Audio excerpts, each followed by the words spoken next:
Welcome in to another episode of the 312 Blitz, your home for Chicago Bears news and content. I'm Gordo. It is Sunday, August 24th. We are 15 days away from kicking off the 2025 season for your beloved Chicago Bears and the start of the Ben Johnson era.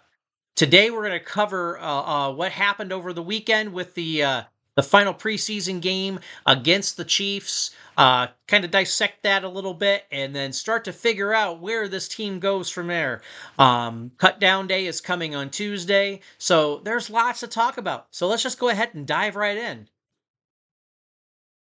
The Bears had a tale of two halves. It was very Jekyll and Hyde for these guys.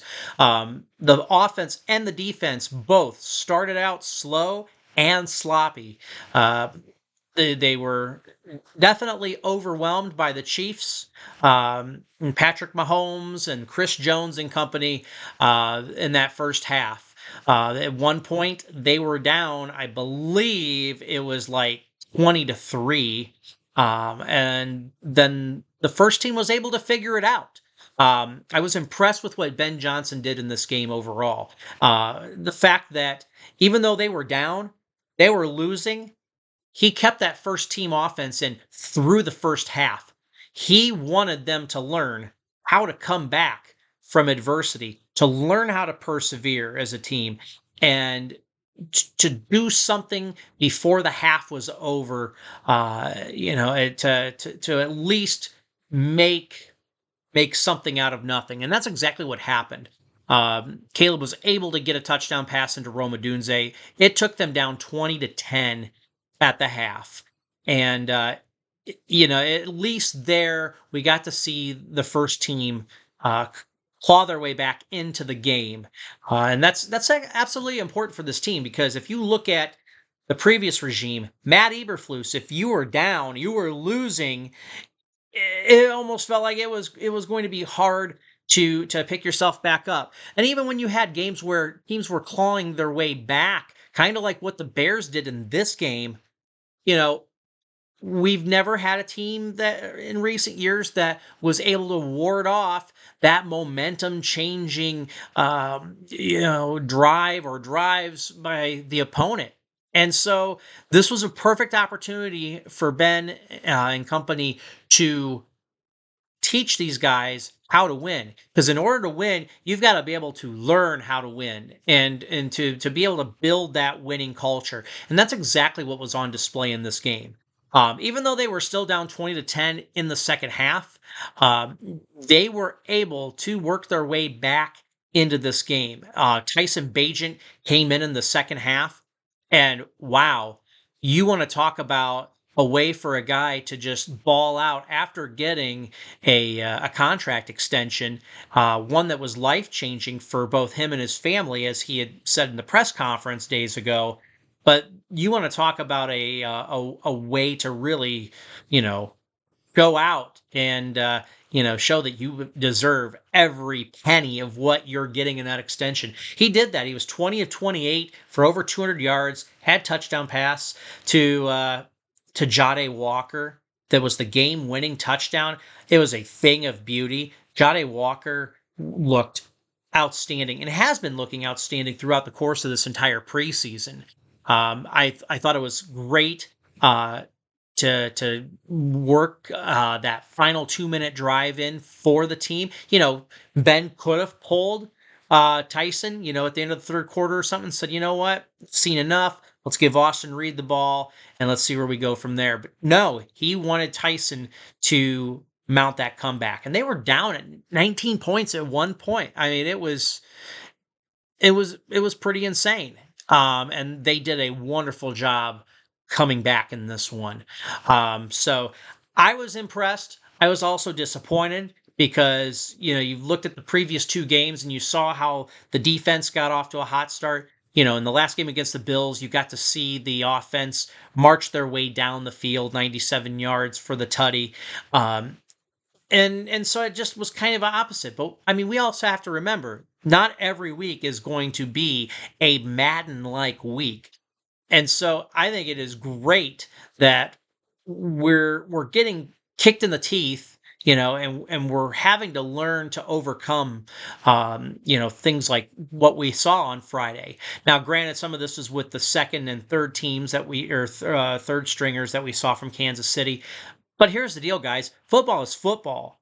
You learn how to do the right things no matter who you're facing. That all translates over because it doesn't matter if the second string offense is out there for the Bears.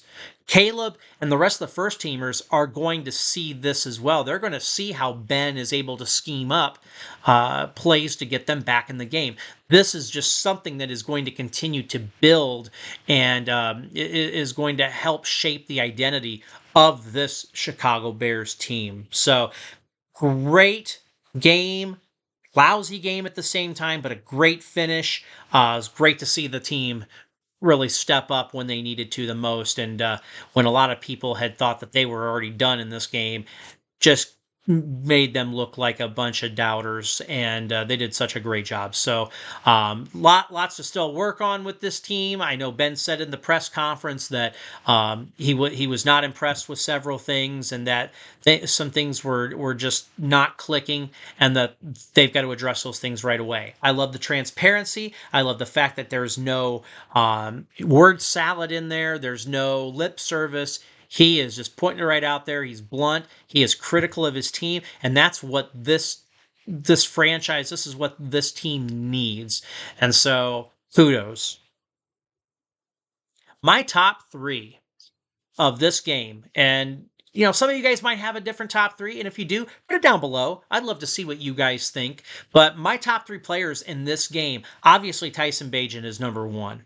And not too far behind is going to be Jahdae Walker. Those two played hand in hand, and to have that amazing over-the-shoulder touchdown catch was superb. Chef's kiss. Got the win based off of that. And what actually sealed the deal on that win was actually Walker having the game-saving tackle there on the kickoff. He was able to reach out and make that tackle. This guy, folks, is going to be on this roster.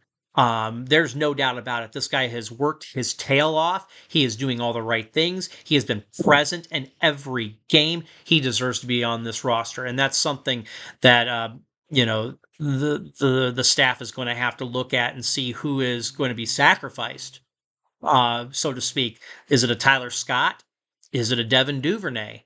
I highly doubt it's Duvernay because Duvernay came in to be a returner. He is also, can play receiver, and you may see him in some plays, but he was mainly brought in here to be a returner. I think Tyler Scott, just based off of what has, happened and in some ways not happened since he's been here in his Bears tenure, it might just be an opportunity now where it's time to go off to greener pastures.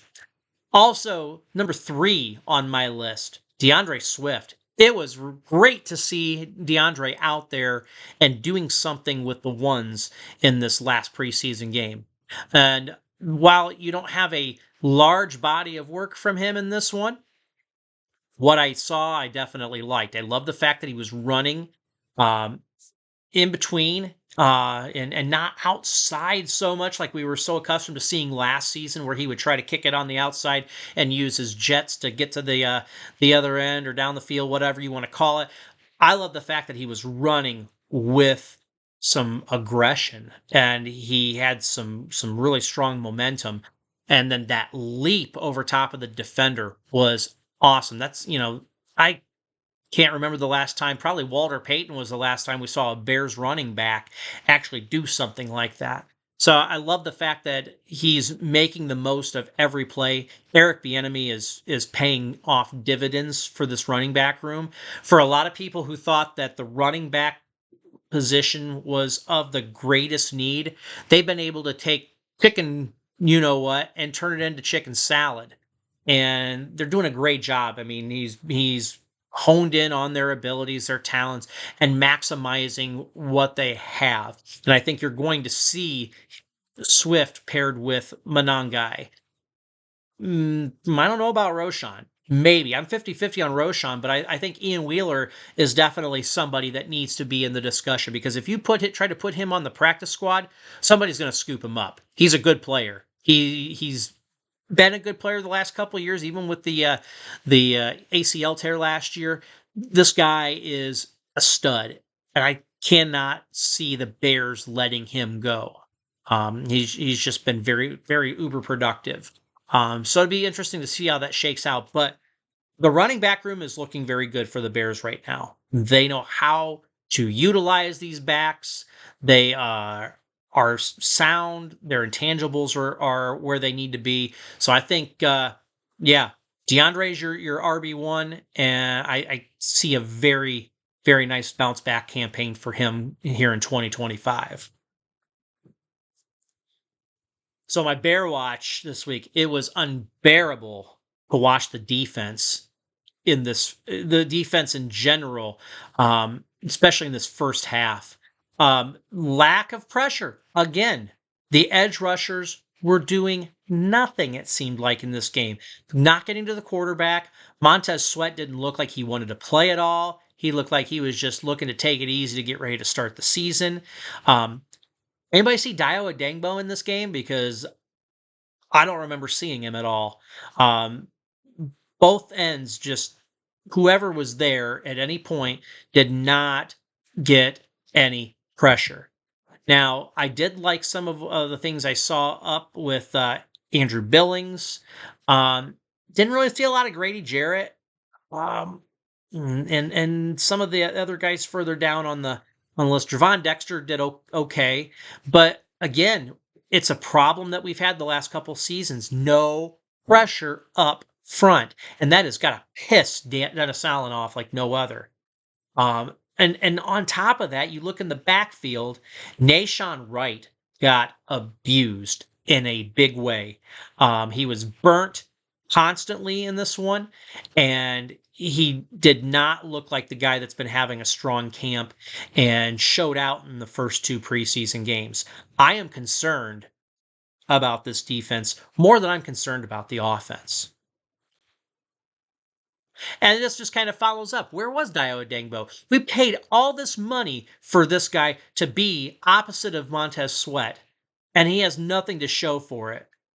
I hope that they can prove wrong and show that this was a sound signing. But right now, I am red alert all the way. I am seeing red on this one. He's got to show up. If this team has any shot, he's got to be able to bring his game. And the other thing I saw too, guys, I don't know if you guys caught it, but Luther Burden, his unsportsmanlike conduct, his taunting that he was displaying there in the game, where he was throwing the ball and making all the little gunshot crap. I tell you right now, Luther Burden's a stud. He's going to be great for this team, but we don't need another Jameson Williams like what you saw in Detroit. Okay? This guy needs to go out. He just needs to play his game, keep his mouth shut, and produce. Don't go out there and be a tool and start, showing up and then hurting your team's chances by taking on awful penalties that are not even necessary. So he needs to get it together, and I hope Antoine Randall was up his keister about how he acted, because that just pissed me off. I was ready to throw something at the screen, because I'm like, you do not need to be acting like that, okay? You need to hold yourself to a higher standard, and you need to keep it together. So, roster cut down day. We're looking at Tuesday. Who are some obvious cuts? Maybe some surprise cuts, too. I think some obvious ones for me, Zach Pickens. It's just, it hasn't worked. It still has not continued to work. He obviously had that sack in one of the earlier preseason games. It's just not clicking. He just needs a change of scenery. I think that's pretty obvious right now. Ryan Bates could be another one that is an obvious cut, just because he's not producing, has had injury issues over time. I think it's time to go. And you're also saving some pretty decent cap in the process.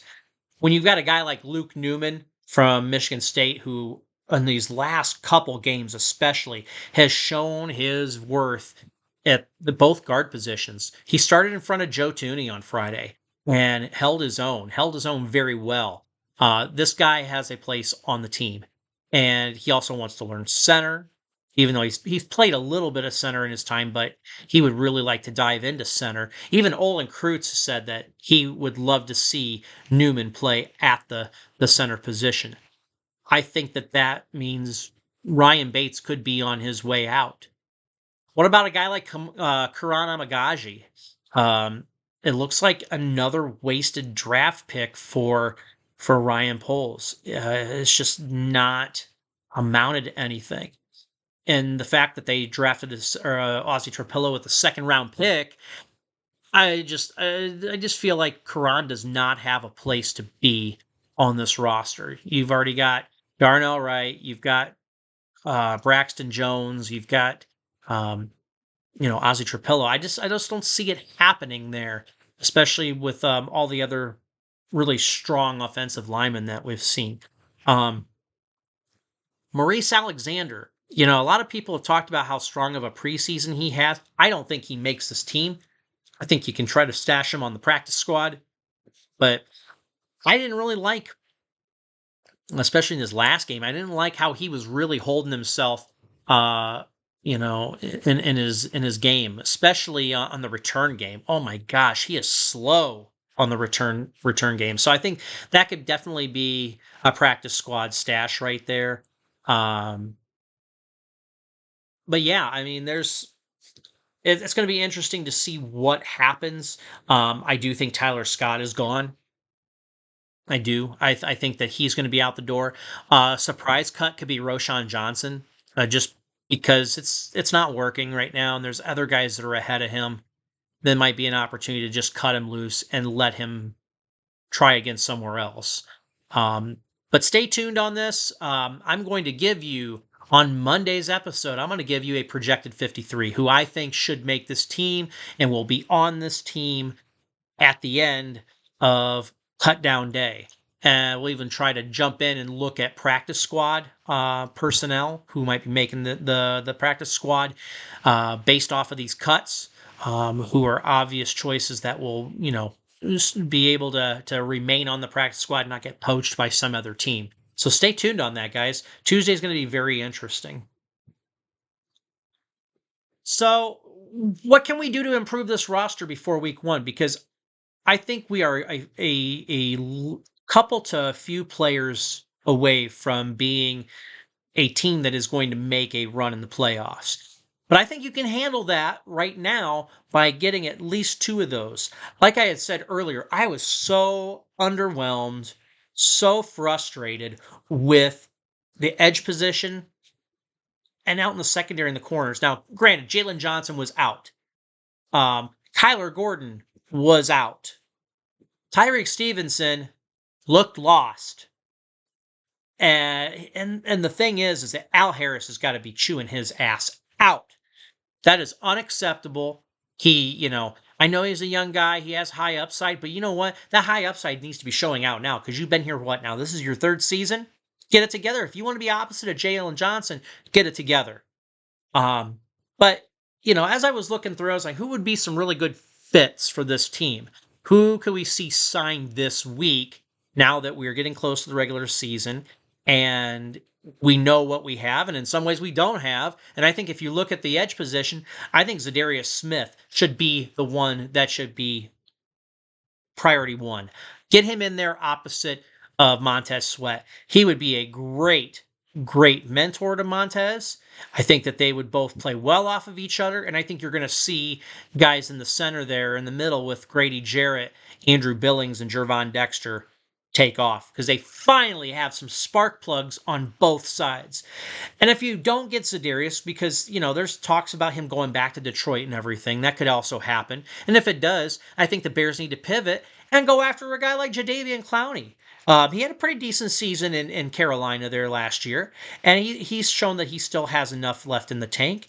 And you could rotate him in and out with Dio Dangbo and there's a couple other ones that are not coming to mind right now, but at least putting Dio in there and rotating with Clowney. So I think those should be two targets the Bears should be looking at. I think they both would be great fits on this line. I think that Dennis Allen uh, would be able to do a lot more with either one of those. And then in the cornerback room, we got to look at the talent back there. We need at least another one, maybe at the most two strong players to be back there. Like I said, Jalen Johnson's good.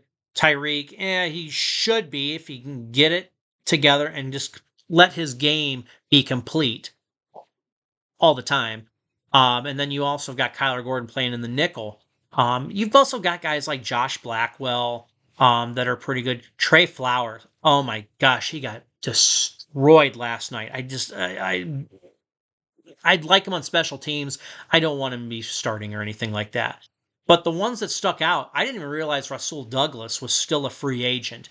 This guy has played the game well, all these seasons. He did have a down 2024, but I'll tell you what, his size is exactly and his game is exactly what Al Harris likes in his corners. I would not be surprised if the Bears try to make a run for him. And if it's not him, you could also look at Kendall Fuller. Kendall Fuller also has that size and speed and has been a productive corner in the NFL. And to bring him in, I think, is also a nice little shot in the arm. I think if you can tackle, no pun intended, if you could tackle both the front line and the back, I think everything else is going to gel a lot better. I think you're going to see things click a lot more. We just need to have that right guy up front to start to put that pressure on. So I'd be interested to see what's going to happen this week. I would love to see one or two of these guys off this list get signed to bolster this team. Just a reminder, we're 15 days away. We've gotta have some good momentum to kick off the season.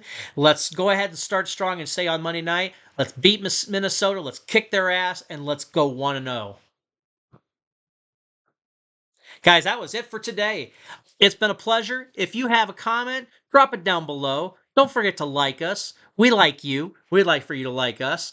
And don't forget to subscribe so that way you're not missing any Bears content. We are going to be starting to put out, now that the season's here, we are going to start putting out content often. Don't miss that. Make sure you subscribe. Make sure you follow us on X, and let us know what you're thinking. Give a shout out, and that's it for today, guys. Again, I'm Gordo. This is the 312 Blitz, and as always, you guys need to bear down.